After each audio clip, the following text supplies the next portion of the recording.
This week on the iRacing Downshift, Greg speed runs the podcast. iRacing good. Hey, thanks for listening to iRacing. Evan gets swole. Guns out, guns out. Next episode, we're all wearing tank top. And Chris cites his sources. Cisco put that note in there, but I'm vouching for his note. All that, plus special guest Doug Hunt. So strap in.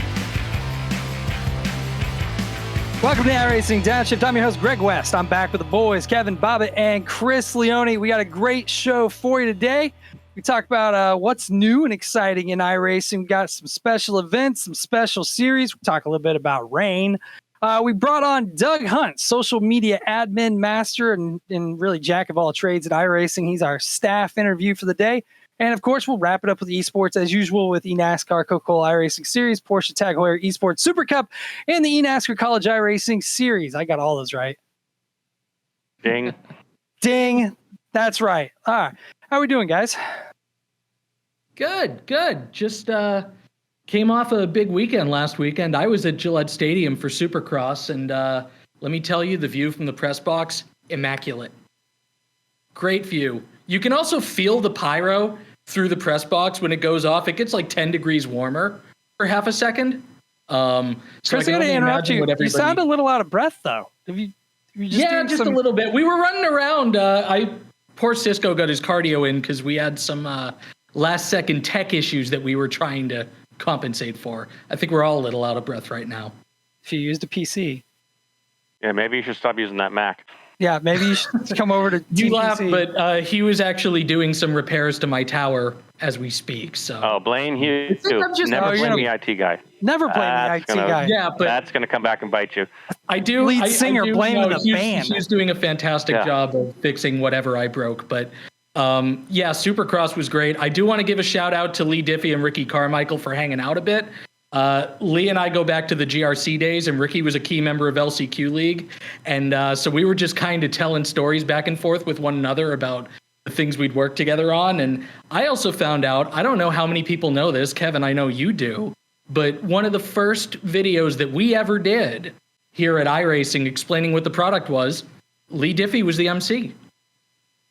I remember it well. It was a fun project, probably in 2008 or 9. Ish. I don't remember exactly. We might have done it before we actually launched. It's possible. I don't know. Is this like the circa of the time? Is that when you were walking around also with the sign in the back of the Speed TV? Yeah. Same time frame. You got it. Same time frame? Yeah. Do we have that time frame. Yeah. We have that clip available. We have that footage somewhere. Yeah. All right, Kevin, what have you been up to? Well, a lot. I've been busy at iRacing. Lots going on, but you don't care about that. No. Went to the Boston Marathon. I did not run it. I cheered on a good friend and had an amazing time. Boston Marathon is a cool event to go to if you haven't been. You should definitely check it out, especially if you live in the Boston area. I've also been doing a ton of push-ups because you got me on this 100 push-ups a day challenge. Yeah, in fact, I just did 50 of them while Chris was trying to sort out his tech issues. So I'm a little bit winded. So I'm ahead of the schedule because it's only 2:00 here. Usually, I'm not done that early, but appreciate the little motivation to get it done while Chris was doing something. I don't know what. How long have we been doing this now? It's got to be close to 2 months. I just looked it up. I think I've done 7,000 push-ups since we started, so that's pretty good. And a lot of push-ups. You feeling it? Got gun show? I feel like I'm ripped. Yeah. Sun's out, guns out. Next episode, we're all wearing tank tops. No, or not. We're not going to do that. Absolutely not. You 18 it would change birdies. the rating for the show. 18 birdies told me you played some golf yesterday. I did play some golf. First time out. I had an awesome time, even though I didn't play all that great, but it was super fun to get out there and hit the balls into the woods. How many did you lose? I lost 2 balls. I lost 4. Oh, I had a bad first outing. Me and the driver did not get along. I did okay for the first 6 holes, and then something it just kicked fell in. Apart. It just fell apart. Had a snowman. It's like, oh my god! Oh, it's over. Just kills around. That as soon as you have a snowman in your round, you're done. Like it's like, all right, now I'm just practicing. Now this round will not be a good one. So, couldn't hit the driver, so that's tough if you're hitting your drivers not straight. So yeah, but still good to get out there. What about you? What have you been doing? Well, I've done a lot of push-ups. I've done a little bit of golf. Been racing in the sim a little bit. I just got done playing some Exocross. Nice. Nice. Playing the demo a little bit, familiarizing myself. So that was a lot of fun. Looking forward to a play test tomorrow. Other than that, spring cleaning around the house. A lot of that going on. The purge. It's really satisfying. Yeah, dump runs. Yes, multiple, nice. Plural. Nice. But need to build some golf clubs. So yeah. All right. Well, let's get going because I have a hard stop. We got to get through this agenda items or outline that Chris put together. All right. We'll make it real easy. iRacing good. Hey, thanks for listening to the iRacing. Don't forget. All right. Let's get down the drain. Well, let's cruise through it a little bit here. We got a great interview once again with Doug Hunt, who's our what was it? We never said his title. Marketing associate and social media manager. So we got a great interview with him that took a good bit of time, but let's get into what's new season 2 2024 updates. We put out 2 new micro sprints, Chris. Tell us about them. Oh yeah. So now we got 4 micro sprints in total. We've got both winged and wingless versions of the 120 horsepower stock version and the 160 horsepower outlaw version. They're all packaged together. If you already have the original models, you got the new ones. They're fun little cars to drive. They work really well on these small quarter-mile bull rings. You can race the winged and the wingless stock versions at Rookie. They alternate every half hour. And if you're looking for more of a challenge, you can go to Millbridge and the Micro Showdown, which keeps the outlaw versions. So you can race micro sprints at least 3 times an hour if you really want to. At the 2 different horsepower levels. They are a blast to drive. I was looking at the stats. The 120 horsepower version that's at Rookie is exploding. Everybody is going in there and racing it. It's a ton of fun. If you haven't had an opportunity, get in there. It's approachable. I mean, that's the thing. It's approachable, and I struggle on dirt ovals because I'm just trying to get the car around the track. I really am. But this, I feel like I can place it and I can go racing versus go lapping. And so if you have a chance, go rip around at that Rookie series. But also the 160, it's not bad either. It's not like going from the 305 to the 410. It's just a little bit more pace, but all 4 of them super approachable. And once again, the Outlaw is at the Millbridge Micro Showdown that runs every 45 minutes, and it's alternating between the winged and the wingless every week. Let's see what other stuff we got. We added more rain tires. We added the GT3, the full lineup that races has them. We added the Ford and the McLaren, so you can see some rain happening in our GT3 races moving forward. And then we also launched AI for the SRX car, just the paved tracks. Obviously, we don't have it on dirt yet, but that's a good time. And of course, every clip I've seen is not those cars racing at the tracks that they actually raced at, but going to Daytona and Talladega because that's what people do. So don't forget road courses. They're fun on road courses. They are a fun road course car. Yeah. Cisco put that note in there, but I'm vouching for his note. Great road car. Moving on, we got special events. We just had one of my favorites of the year. Road America 500, throwing it back with the Nissan and the Audi 90. These are not the biggest hitter as far as participation, but the clips and the visuals of these events are the ones that you will see played over and over and over because they are so iconic. Still had over 1,600 people racing, so it definitely was a good race. And we had a good amount of staff. This is a fan favorite, or staff favorite. Cisco, you and Corey from the marketing team, you had a pretty good race. Yeah, you could actually see us on screen there in our Audi that we drove. But yeah, we had a good outing, finished second in our class after it was a long day for us because one of our drivers ended up having a last minute going to have to start using paddles for their throttle and brake pedal because their pedals broke. So that was fun. So we had to go into sort of last minute oh no mode on that. But that was me, Corey, and one of our friends. And then I think there's some more staff behind the wheel as well, Greg. Yeah, Justin Malillo, which Chris, in his outline, that's very well bulleted, by the way. Good job, Chris. Props. This is one of the better formatting jobs you've done. Although I know Justin. You didn't have to phonetically spell out his last name. I like that he has the hooked on phonics spelling for us. Malillo. That's pretty good. Just making sure. But yeah, Justin finished 5th in the Nissan, and then Nick Bailey, they were racing. They finished 3rd in the Audi. So yeah, we had a lot of staff participating, so that was good. Next up, though, is a big one. Nürburgring 24 coming up. I just made the post, but that's coming up May 17th through 19th, depending on what time zone you're in. And this is the biggest field of cars that we've ever had. And it's always difficult because so many cars race around the ring to find, anything that I choose or leave out, it's going to make somebody happy and make somebody mad. But, having the opportunity to have 12 cars in there, that's a huge improvement from even, a year or two ago.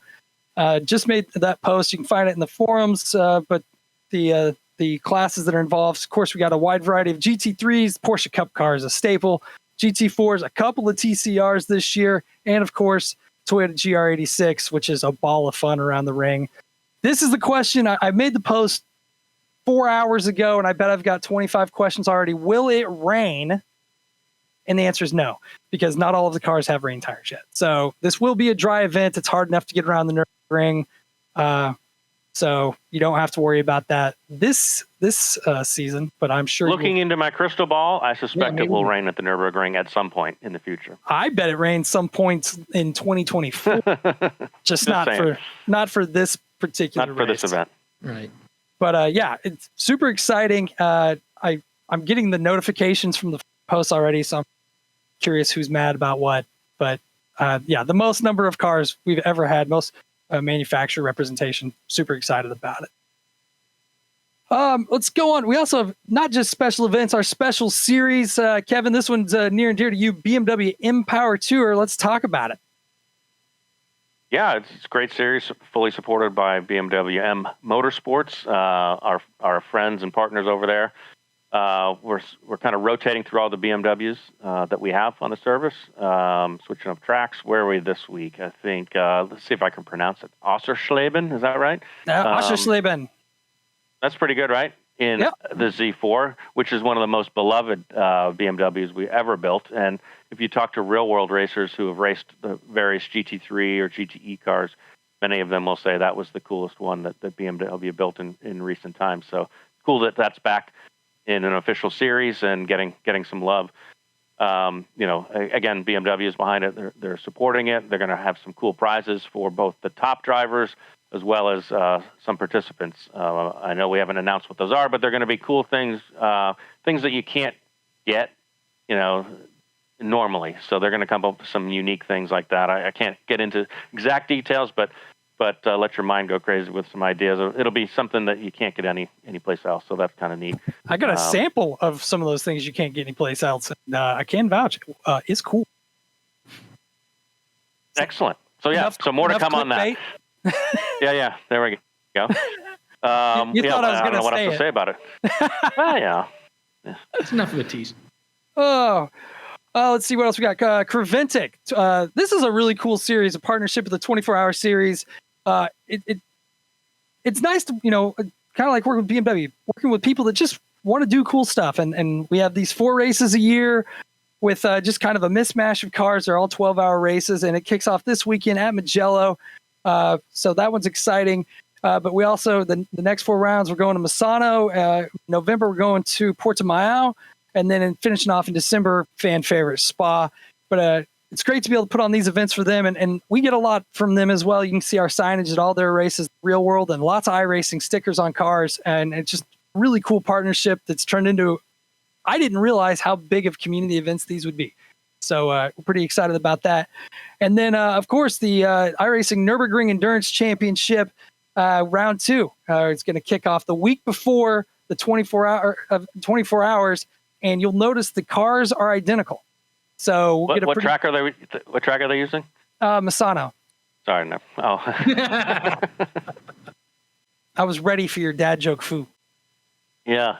I was ready for it. I tried to get you. Yeah. Couldn't make you stumble. Oh, well. I'm here for it. Then last thing as far as series go, this kicked off last week. The iRacing Rain Master. It's kind of like the Ring Master, Draft Master, weekly challenge, but instead the hook on this one, it's going to rain. It's going to rain always, in light rain all the time. So if you want to go in there, it follows the Ferrari light challenge rain all schedule. the time. It's not like getting wet or dry, or it's just rain, right? It's just going to be raining. It's not torrential. You do not need to get ready for How a long are the monsoon. races? 15 minutes. Just like the Ferrari challenge. It's just like the Ferrari challenge, Just like the Ferrari challenge, except it's wet. Got it. Yep. All right. You couldn't be more clear on that. Fixed setups. Rain tires are defaulted as on. You just got to get in and try to keep it on track. And it's been a lot of fun. I like going in and just watching those races. They're highly entertaining. All right. Well, let's get into our interview today. Once again, our pulls up notes. Marketing associate and social media manager Doug Hunt sat down with Kevin and I about 45 minutes ago. We talked all things that is social media on iRacing. So without further ado, let's talk to Doug Hunt.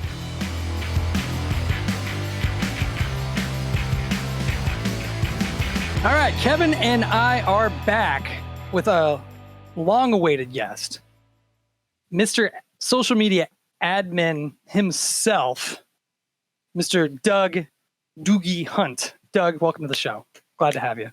Welcome, Doug. Thanks for coming. And it's not like you were voluntold that you would be on the show or anything, but we appreciate you making time in your busy day between tweets and posts and whatnot. So. Absolutely. You guys told me about it, I think, a week and a half ago, and I've been sweating from then till now. So well, that's because you live in Orlando, but we'll get to that yes, in a that's moment. right. That's why I'm sweating. But let's jump right into this because there's a little bit of rivalry and some numbers rivalry. What did you tell us about the Alex Horn episode, which did really well for us? Yes, I've heard that's the best episode so far, but I do have the keys to the kingdom here, and my episode will go farther purely based on how many times I'm going to retweet it. So I love it. Don't hate the player, hate the game. Yep. All right, well, let's get into it. So I'm following Chris, who's muted at the moment while he's drinking his allegedly unsweet tea, but whatever. He sent me an outline to go from on this, and it starts with the usual, who are you and how did you end up here introduction. Thanks, Chris. You got my name. I'm Doug. I've been here for 6.5 years now, I think, 2017, October. I got here from my mom finding the position on Indeed and sending it to me to apply to. Thanks, and I got across the finish line thanks to Kevin accepting me. So did your mom drive you to the interview? True or false? She did not, no. Oh, okay. But she did the legwork to get me to that. Like, without her, I would not have the position. So who did your resume? Be honest. I did. Okay. Yeah. Did mom edit it? Because there's nothing wrong with that. You got to have somebody edit your resume. So when it comes to presentation stuff like words and all that, that's my specialty, not theirs. So like they've applied to jobs within the last 7 years a few times. I'm the one proofreading for them on everything. Oh, nice. All right. Yeah. So, very good. on this, what's it like interviewing with Kevin Bobbitt? We're really already off the rails, by the way, in case you're wondering. it's really strange. This is not on the outline. I feel like in all the marketing calls we have, I'm kind of like the out of left field kind of person with my comments. So it fits my script, at least. Maybe not you guys' script, but. So did he ask you like how many tennis balls were in a 747 or anything, or? No. So that was it was kind of boring, actually. I mean, so when I applied, it was a marketing associate position, very generic, don't know what I'm going to do kind of thing. And it was a smaller company, so it was kind of going to do everything. So I think I was running my mom had an Etsy shop, and I was running her Instagram account. And that was my proof of social media experience was that. And Kevin was like, okay, that's good enough. So he took a gamble and it worked out. Yeah. Yeah, I mean, when you started, you were doing a little bit of everything marketing. We were a marketing team of just a couple of people at that point. So, yeah, exactly. It was like, hey, we need to figure this out. Doug, can you help? And then we went from there. I think Larry's still cleaning up some of my graphics across the website. So.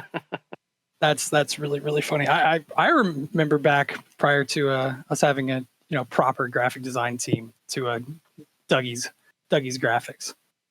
But now you've done a bunch of stuff though. You've been over, you've done a couple trips over to Europe for like trade shows and whatnot. I've been in a BMW going around the Nordschleife with you in the front seat. not driving. Thank God we made it. So when all of us got scared to death, who's that? Who's driving the Jag? Was that Dale? Dale, yeah. 162 miles an hour with no helmets on, guys. Easily the most irresponsible thing I've ever done in my life, and Doug was there. I appreciate you letting me have the front seat. It was also one of the most fun things you could do. Yeah, that was pretty cool. Right? It was fun, but looking back on it, if you would have had a blowout, that would have been bad. But the best part was trying to eat lunch right afterwards. And that was bad. And we were like, that's just gonna look at that. Not gonna no, thank you. No, thank you. All right, well let's keep on going down Chris's list here. So, Doug, who are you when you're not being incredibly sarcastic and witty on Twitter and Facebook and everywhere else? What's life outside of the iRacing sphere? You have some interesting hobbies. Yeah, like you said, I'm down here in Florida now, so I punch out at 5 and I'm in Magic Kingdom by 5:30. So how many days a week are you in? Not every day, but pretty frequently. What does one do all day in Magic Kingdom? Do tell. I've never been. I'm curious. I've gone almost every year since I was born. We've gone since we were kids, but now that we live down here, a lot of the trips back then were what we called the 4-park blitz. You've got a 4-day vacation and you got to get everything done 1 park a day. Now it's a lot more casual. You kind of just go sit over there and people watch, grab food and come back. You don't even go on rides or anything. It's just the atmosphere, hanging out. So all right. Well, I guess I've always done the blitz package. Go and try to time up rides when everybody was at lunch or when babies start crying at 2 p.m., which is hilarious. Yep. All right. Well, let's keep on rolling through here. So you have quite the reputation in the industry of being incredibly good at your job. Now, I hope you can fit through the door later as we blow your ego up here. But how did you develop this persona, this voice of iRacing and social? Because you will engage with anything, and you're always, it seems like, at the cutting edge of trends before they actually happen. So let's talk through your process and how you developed that brand on social. Well, I mean, the most important part of it, I would say, to the detriment of my own health, is to consume an absurd amount of social media and to be on top of everything that's happening. So it doesn't sleep at any point. So there's always something to be seeing and always something to be doing. So even if I'm not posting, I'm still making notes or lurking, finding memes, following trends, all that stuff, putting it away for use at another time. So that's probably the most important piece, is always being on top of it. Other than that, I don't know. I've always found that some of the motorsports industry is kind of just scheduled posts, put it up there, walk away kind of thing. I feel like that doesn't get as much done as you can if you're just there, tuned into it constantly, engaging and commenting and whatnot. So, I just lost my spot. Sorry about that. This is a really professional podcast. We're really good at it. So how has it changed? Since we started, you kind of touched on it there, but let's expand a little bit. From the scheduled post to now being like super on top of it and engaging. But how have you seen maybe your style and your approach to social from day one 6 years ago to now? What do you think the biggest change has been? Where's the growth been? Walk me through that. I mean, I would say there's nothing that I was doing year one that's stuck. Even if something's good and sticks, I feel like you shouldn't do it too frequently. Like, you should just constantly be changing. So, I mean, one thing that I say, like, the video guys, because I don't make the videos, I just, get them out there. We came up with the member highlights and all that, which I always refer to as the GoPro strategy, which, I mean, you guys know GoPro. All of their marketing is videos from their users using the product. They don't go out and film anything. So people send stuff in and then they show it off. So it's a win-win. We have like eyes everywhere because we have people submitting stuff, so we can post endless amounts of content and they get to be featured out there. And I know a lot of them are very, very excited to submit stuff to Alex and Cole. So top 10 videos and not top 10 are huge. Yep. Yeah, those are wildly popular. They do very well on our channel. So we just Stick to that usually. Other than that, I try not to. For the World of Outlaws game, it was a little different. But for iRacing being a product, I feel like I don't push it as a product. It's more about the community and the day-to-day happenings and how we relate to the larger motorsport space, more so than just, hey, buy this or whatever. It's like I don't like that marketing strategy as much. For the larger motorsport space, I find that we get a lot of eyeballs just engaging with whether it's F1 or NASCAR or any of those series. There's Coco. Can you see Coco on cam? She's on the ground. She walked into frame, whatever. Coworker. Yeah. She'll probably start distracting me at some point. Which actually she already distracted me. To be fair. So here we are. All right, so we're gonna go off the rails again here. And I know the answer to this, but I've always found it really interesting. And it's one of those like kind of things that people don't really understand. As I mentioned earlier, you're very ahead of the game and you're not afraid to interact with anything.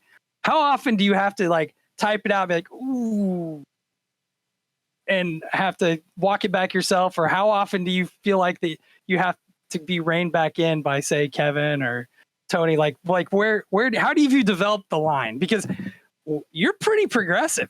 Like you will get in there and chirp a little bit. And I can add into this. I mean, Doug generally, 99.9% of the time, he just goes, right? And on the rare occasion, he'll send something to me and be like, yeah, I don't know about this. And we agree. Or on occasion, I'll send something to him like, dude, don't touch this. And he's like, I know. But I feel like I have to just say it, just to be safe.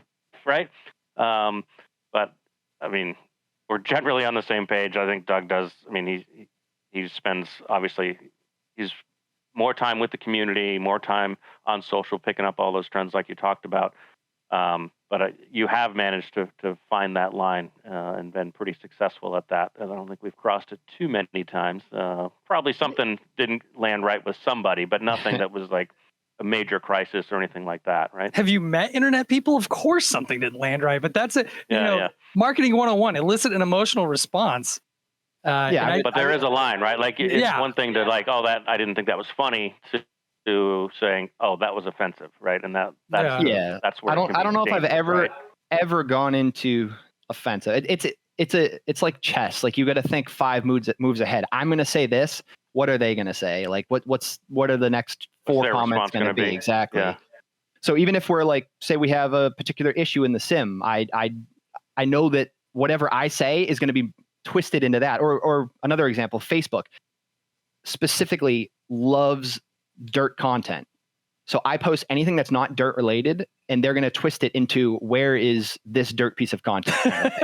So it's for a long time it was like, where's rain, right? You'd post something about, the Nordschleife and they'd go, where's rain? You'd post something about anything. And there's always the next thing. So what's the new one? Right now it's, or you don't want to say out loud. I'm not saying. Let's pull the pin of the grenade. Come on. Well, the dirt community wants East Bay, and that will not stop. That is just nonstop East Bay, East Bay, East Bay, East Bay. So Tyler Hudson himself keeps bugging me. Because you make those decisions. Yeah, exactly. He seems to think every time. That's another thing that's kind of funny. So on Facebook, I make the post. Tyler will share the comments with me like I'm not seeing them in real time. He's like, "Did you see this?" I'm like, yes, Tyler, that's my job. Yeah, that's actually my job. Yeah, I've seen that. Yeah. I wish somebody could see Chris's face right now because he's dying. Oh my gosh, Cisco, hit the button. There it is. Yes.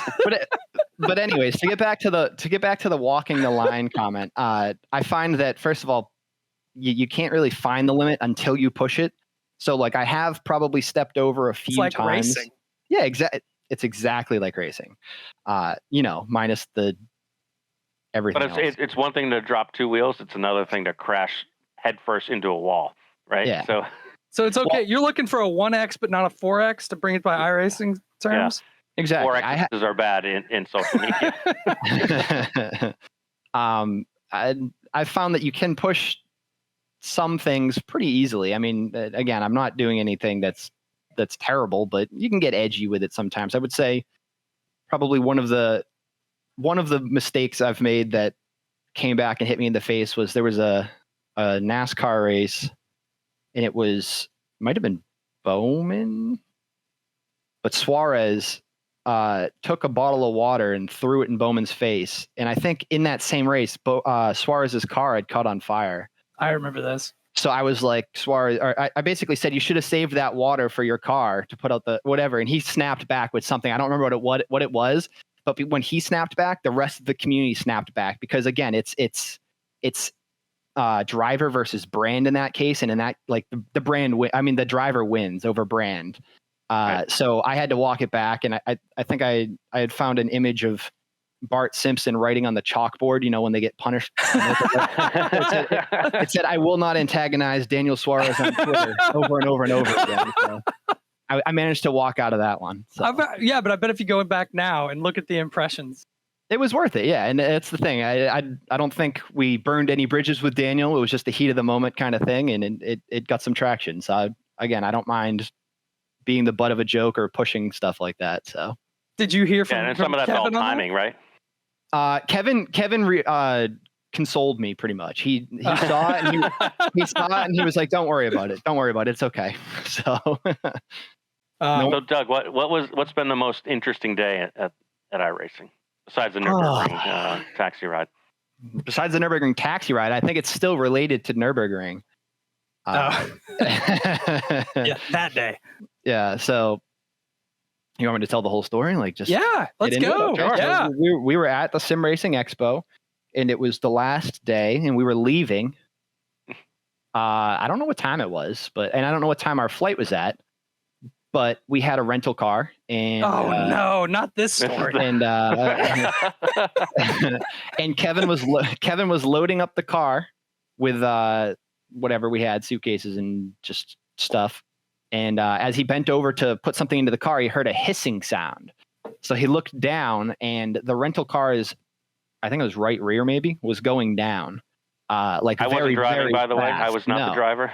No. So we don't have to, stick on whose fault it was for too long. It was Greg's fault, but we can move on past that to the rest of it. So anyways, we got into a back and forth with the rental company and trying to get someone out to get us another tire. And for some reason how many hours later?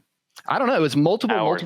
I think they never showed up. They couldn't figure out where the Nürburgring was in Germany. They were like, "Where are you guys?" "We're at the Nürburgring, one of the most iconic places in Germany."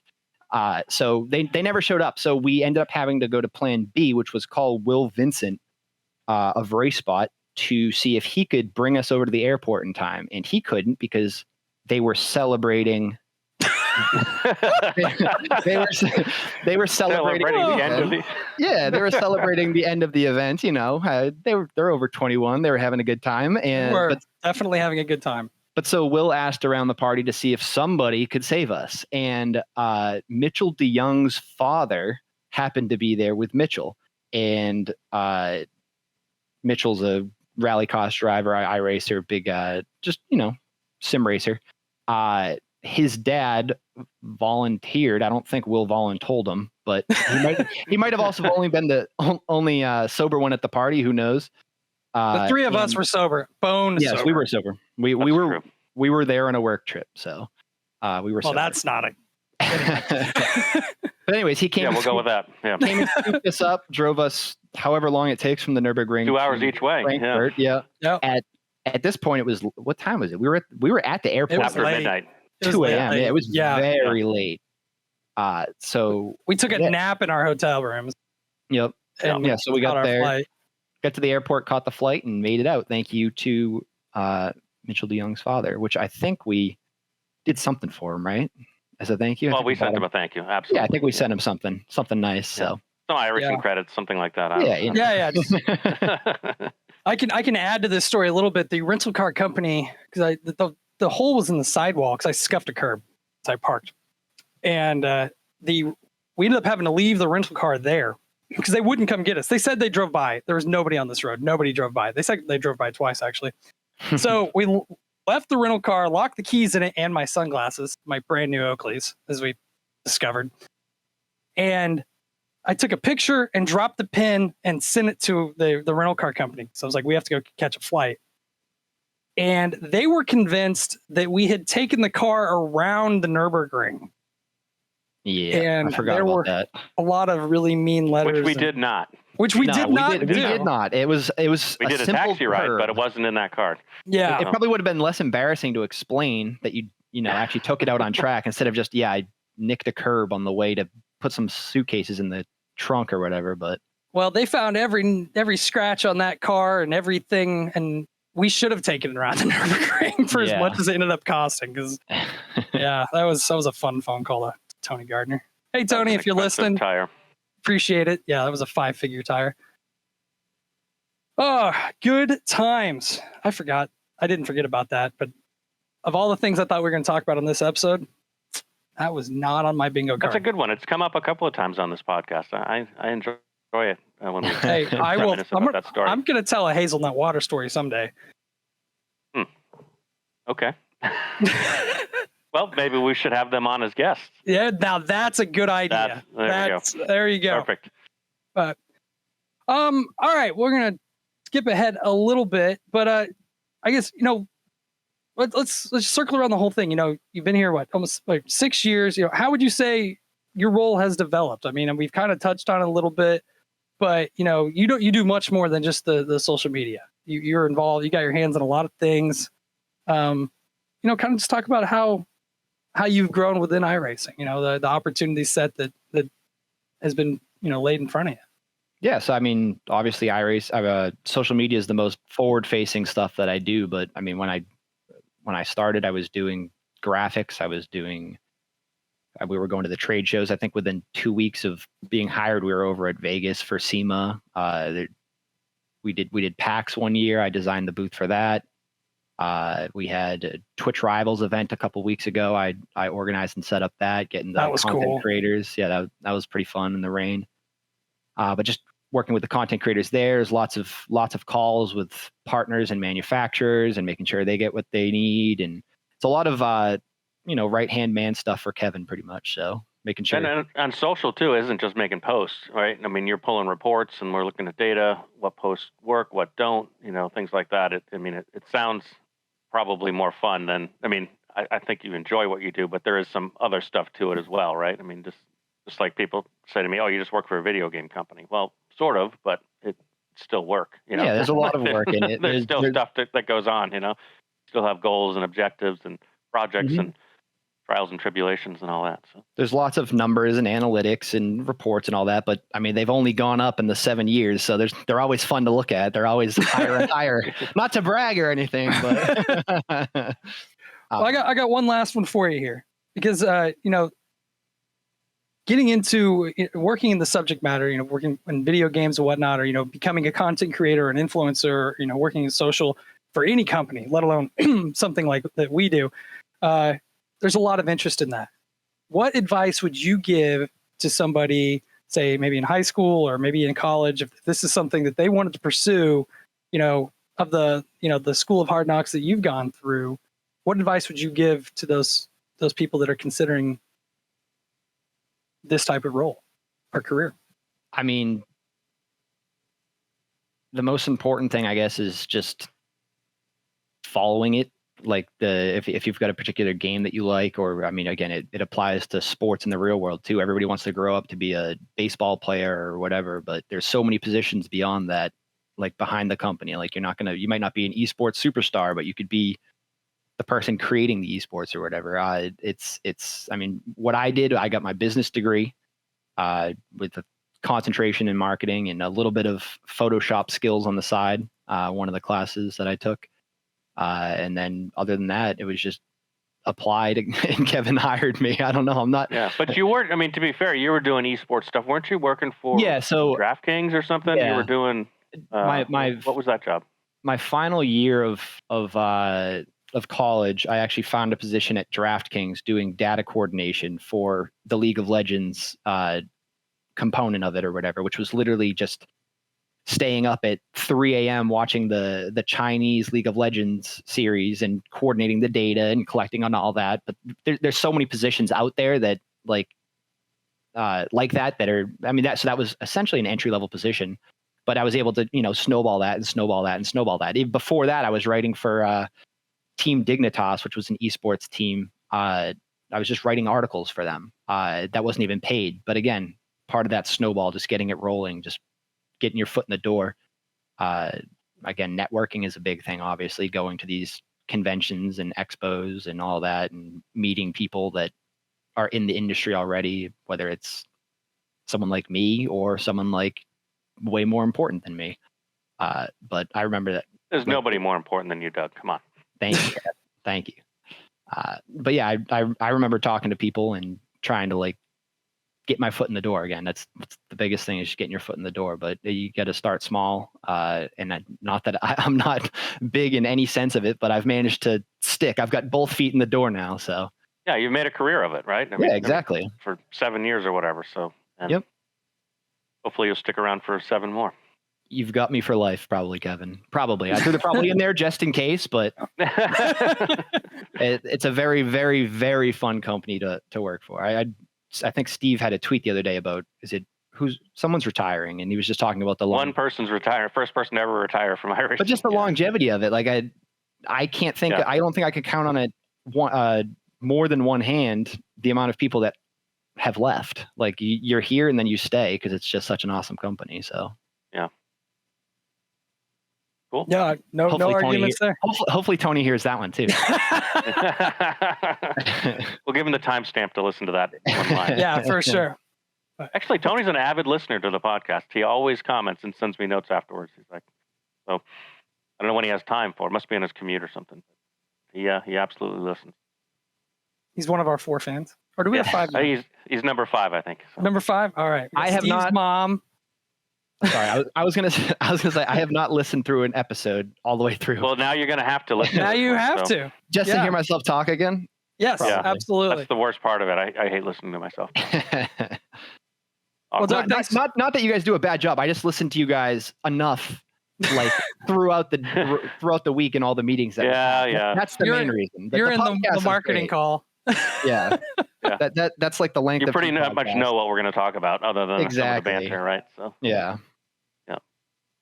Well, Doug, thanks for taking the time. We appreciate it. Now go make this episode bigger than Alex's. Alex, if you're listening, sorry. And on that note, let's get back to the show.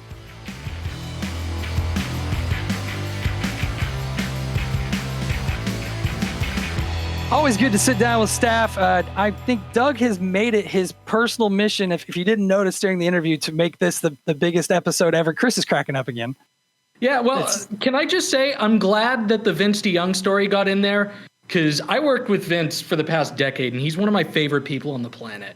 And I'm so glad that he bailed you guys out to get you guys to the airport. Well, he definitely. We were in a little bit of a pickle, and yeah. It Nothing seems like I get reminded of that story a couple times a year at inopportune times, like on a broadcast. Moving on, though, more news at iRacing. I know this because it says more news in Chris's well-bulleted outline here. iRacing 101, very similar to what we just did with Doug. Chris, let's talk about it. What is iRacing 101 and what's kind of the goals of it? Yeah, so we've actually got 2 sort of more evergreen news pieces going on. iRacing 101 is the one that I'm leading, and we're doing staff interviews that Justin Melillo is handling. For 101, we're trying to delve in a little more on some of the things that you or I, or probably most of the people listening to the show, probably just know innately because they've been on iRacing for quite some time. You know, if I say the initialism NIS, you probably know exactly what I'm talking about. But if you just signed up in the past year, you might have no idea how the NASCAR iRacing series works. So we're trying to talk about things like that. We're talking about ranked versus unranked racing. We'll profile some of the special events, et cetera, et cetera. And so those will go up on every Thursday. By the time the show is coming out, I've just got another 101 out. And then alternating weeks with staff interviews. Justin just profiled Jake Poulin, who is one of his co-admins in his league, FTF.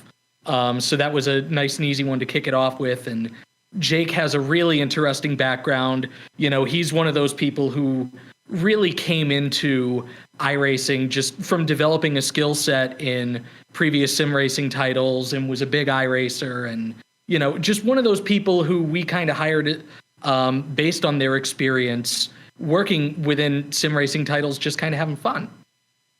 Excellent. I think it's a really good series. I know what kind of your lineup, and I'm excited for people to read more about it. But you're right. You're 100% right that sometimes we have normalized the nomenclature and what is iRacing. And well, with over 260,000 active members, there are probably a few new faces that may not know what we're talking about. So good to get that information out there. Now Kevin has a meeting in 7.5 minutes, so we're gonna breeze through here a little bit. Let's go to esports. Sorry, Cisco, skipping ahead on the outline on you again. But eNASCAR Coca-Cola iRacing Series. It says now into this second segment of the season with Chris. So the regular season in the eNASCAR Coca-Cola iRacing Series is now broken up into 3 segments. They're all 4 to 5 races. There's a special bonus if you're the top point scorer in any of those given segments. You get a nice little cash bonus. You get some playoff points. Casey Kerwin, the former series champion, he won the first segment of the season, so he's got a nice little cushion if he makes it into the playoffs. iRacing.com/eNASCAR has all your coverage, including this week's race at Dover. Justin's got those previews and those recaps on point. So if you need the latest standings, points, etc., check it out. Check it out. Also, Porsche Tag Heuer Esports Super Cup, Kevin Sebastian Job winning his second championship at Monza and clearing a pretty big check in the process. Yeah, $50,000 to him. He had a pretty dominant season. I mean, there were some other good performances, but he deserved that championship. Also won the pole award, so he's going to get a nice watch from the sponsor, Tag Heuer, which is awesome. Also had a great participation in the All-Star race, which has a bunch of streamers, influencers, and the top finishers in there also get a cool prize from Tag Heuer, which I assume is a watch, but we'll see. But yeah, great season. It was a little shorter, a little bit more condensed, but we added mixed things up. We put a tournament in the middle. We had double points on the finale, or extra points anyway.